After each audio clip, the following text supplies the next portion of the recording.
آج آپ کے سامنے میں یہ بات رکھتا ہوں، حضور اکرم صلی اللہ تعالیٰ علیہ وسلم کو آپ کیا سمجھتے ہیں؟ اپنی قبر انور میں وہ زندہ ہیں؟ ہم تو سنی ہیں۔ حضور اکرم صلی اللہ تعالیٰ علیہ وسلم اپنی قبر پاک میں زندہ ہیں، لیکن یہ بات بھی سمجھ کے چلو، حضور نے فرمایا ہر جمعرات کو میری پوری امت کے اعمال میرے پاس پیش کیے جاتے ہیں، تم میں سے، ہم میں سے، سب کے اعمال ہر جمعرات کو حضور کے پاس فرشتے سناتے ہیں، فلاں بن فلاں نے ہفتہ بھر یہ کام کیا ہے۔ حضور فرماتے ہیں اگر برے اعمال پیش ہوتے ہیں تو مجھے غم ہوتا ہے، میں استغفار کرتا ہوں اللہ کی بارگاہ میں، اور اچھے اعمال آتے ہیں تو شکر بجا لاتا ہوں، اس کے لیے دعا کرتا ہوں۔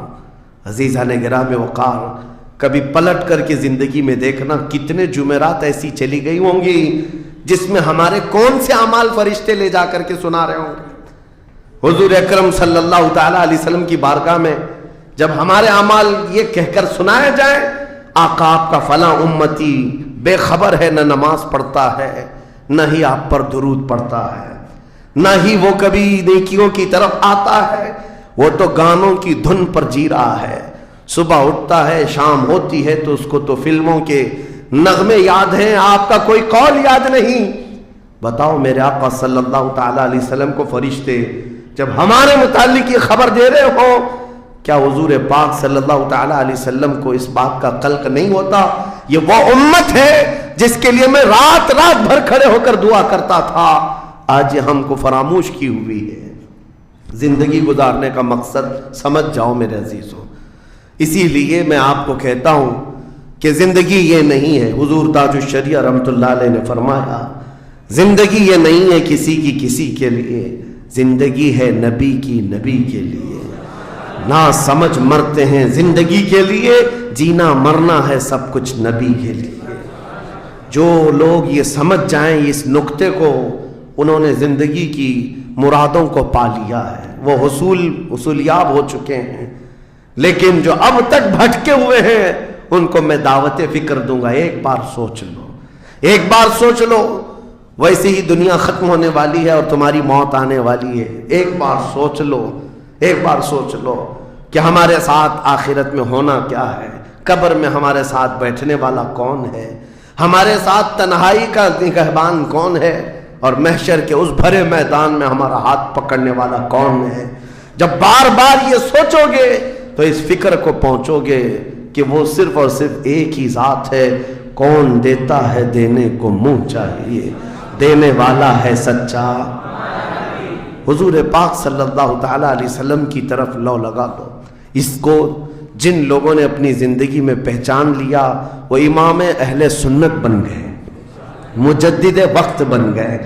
اعلیٰ حضرت امام اہل سنت فاضل بریلوی رحمۃ اللہ تعالیٰ علیہ کے متعلق ایک بات میں آپ سے کہوں، وہ بڑے عالم تھے، بڑے فقیہ تھے، بڑے محدث تھے، اور بہت سارے علوم پر انہیں مہارت تامہ حاصل تھی، سب اپنی جگہ پر، لیکن یہ سارے علوم نے مل کر اعلیٰ حضرت کو اعلیٰ حضرت نہیں بنایا۔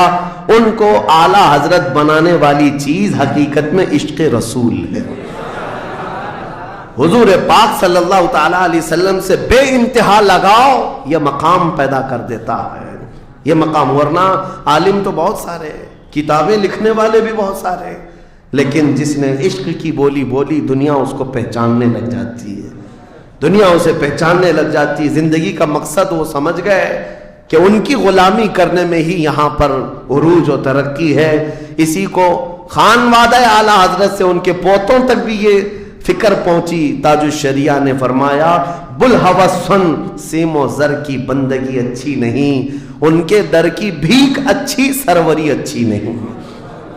تم جو سوچ رہے ہو زندگی کے طور طریقے ایسے ہونے چاہیے، ویسے ہونے چاہیے، گزار لو جتنے دن چاہے، بڑے بڑے بنگلوں میں، بڑی بڑی گاڑیوں میں، بڑی جائیدادوں میں، لیکن زندگی میں وہ عزت نہ پاؤ گے جو میرے مصطفیٰ کے قدموں میں ملے گی، جو حضور کی غلامی میں ملے گی وہ عزت نہیں پا سکتے۔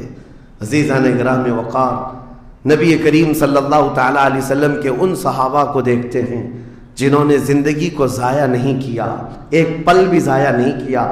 آج میں آپ کو اسی لیے کہہ رہا ہوں، موت آنے والی ہے، اس سے پہلے ایک وقت بھی، ایک لمحہ بھی ضائع ہونے مت دینا، برباد ہونے مت دینا۔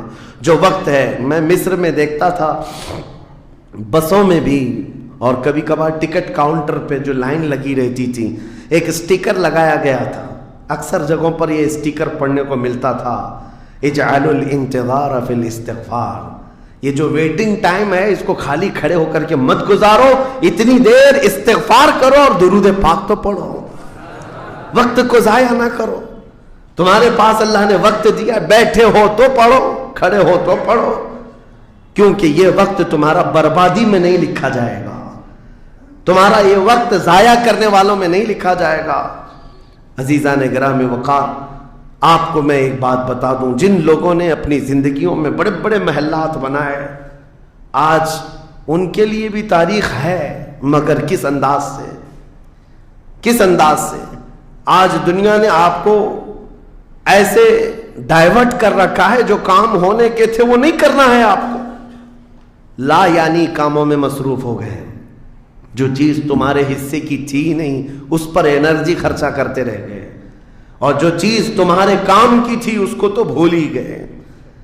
آپ کو میں ایک بات بتا دوں، ہو سکتا ہے شاہ جہاں نے تاج محل بنایا، اور پھر بادشاہ قطب الدین کے زمانے کے نشانیاں موجود ہیں، لال قلعے بن گئے، قطب مینار بن گیا، بڑی بڑی عمارتیں ہیں، لوگ اوپر سے نیچے دیکھنے کے لیے آتے ہیں، لیکن میں یہ کہتا ہوں یہ کوئی کمال کی چیزیں تھی نہیں، کمال کی چیزیں تھی نہیں۔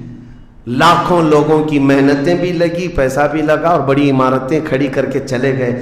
ہزاروں کی تعداد میں تاج محل میں لوگ جاتے ہوں گے، تاریخ تو لوگوں کو تھوڑی بہت تو پتہ ہوگی کہ اپنی بیگم کی محبت میں بنایا ہوا ایک محل ہے، اور بیگم کی قبر بھی وہاں ہے، لیکن جانے والے کبھی کسی کو سنا ہی نہیں کہ ایک فاتحہ بھی کوئی پڑھتا ہو، کوئی پڑھتا ہوا نظر آتا ہے۔ وہ تو پکنک پوائنٹ ہے، ٹورسٹ ایریا ہے، جائے دیکھے آئے۔